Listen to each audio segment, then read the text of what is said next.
that We is. learned that after school.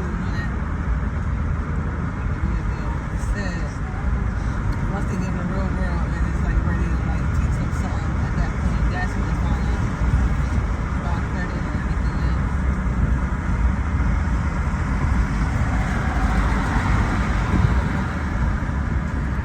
Yeah, we was just talking about like how we ride through like we in Westchester right now, and it's like a pretty good community. But like okay, like that community over there, it's probably like I'm gonna say 300 houses, but that's like a small apartment complex. They would put that in Chester.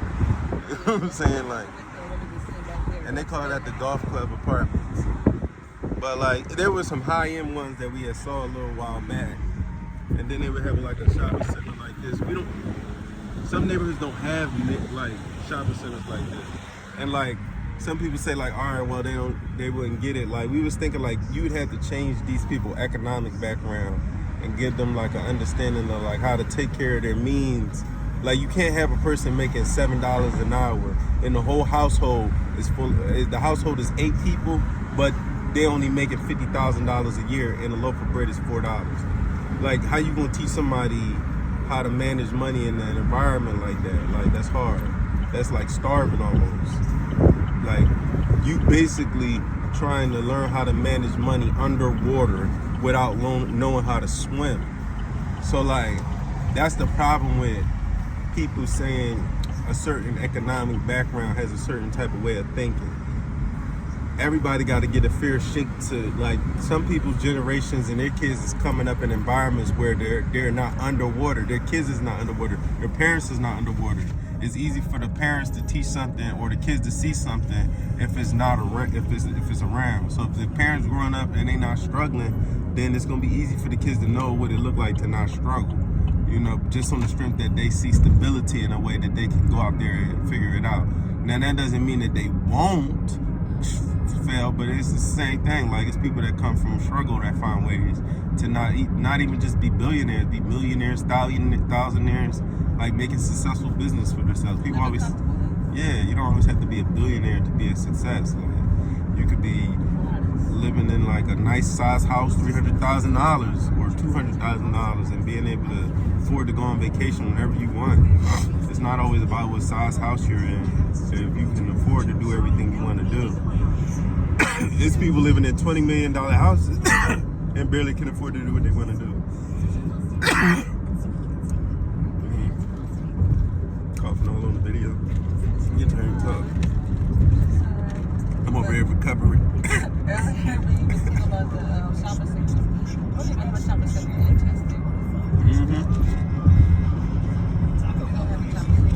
That's what I'm saying. Like, you create an environment where people are drowning, and then you asking them to stop drowning. Like, y'all, why y'all over there drowning? Because, like, bruh, the rain is coming down, and these people don't know how to swim because nobody's taught them how to swim, you know.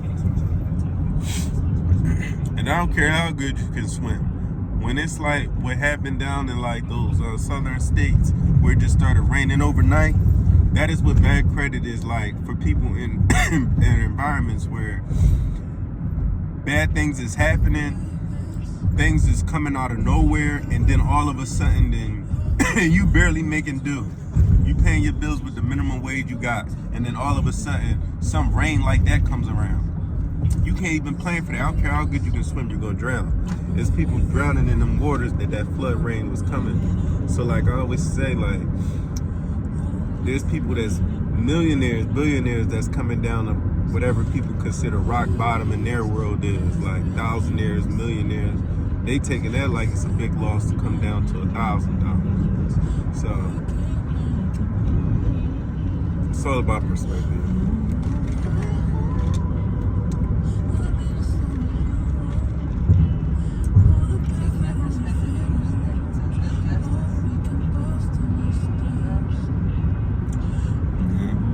Economic wealth gap is going to grow bigger though. There's no way people going to tell me that when we was from 2000 to 2025, we didn't really have those electronic robots coming through our stores, vacuuming the floors and stuff like that. We've seen janitors in the stores mopping stuff up.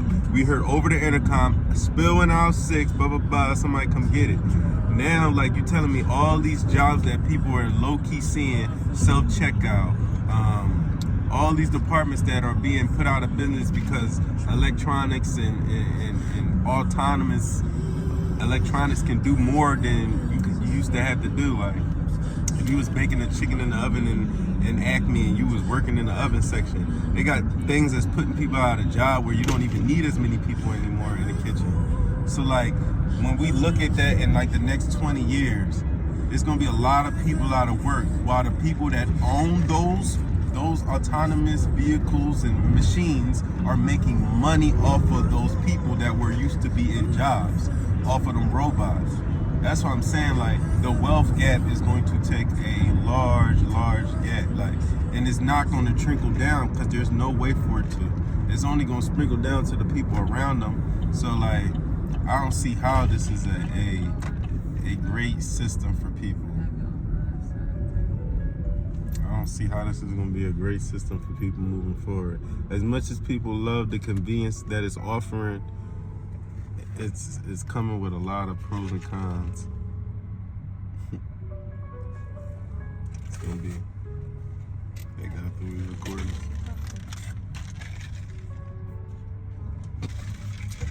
People on to him.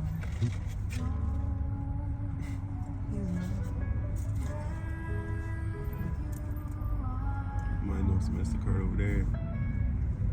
He looked so nervous. My God, he looked nervous, man. He saw her phone on there. She was trying to show me it with her phone like this. And the guy thought that we was recording him because we both had our phones up. He was just like, oh God, oh God.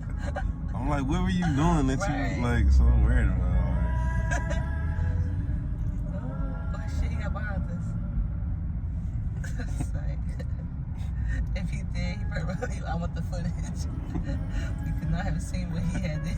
Yeah, like he must have been on the run. He's like, you're on to me. See, that's that paranoia. See, I always liked it how the trees look like this over here. This truck just dropped right in the way. So it's like, yeah, subscribers ain't gonna see none of that. See none of that. Then there's Billy Bob Jr. on the side of me. Hill right there, right? Yeah, I like how the trees grow on the hill, but they all growing straight up. Like the hill be like this, but the trees be growing straight up like that, coming down. What's your favorite part of this? Of this or nature? Or us and this? Like in nature, like, you know. How it's overpopulated and they just keep chopping it down, like, you know, leave it as such. Yeah. Everywhere you go, you see trees. Long, big trees.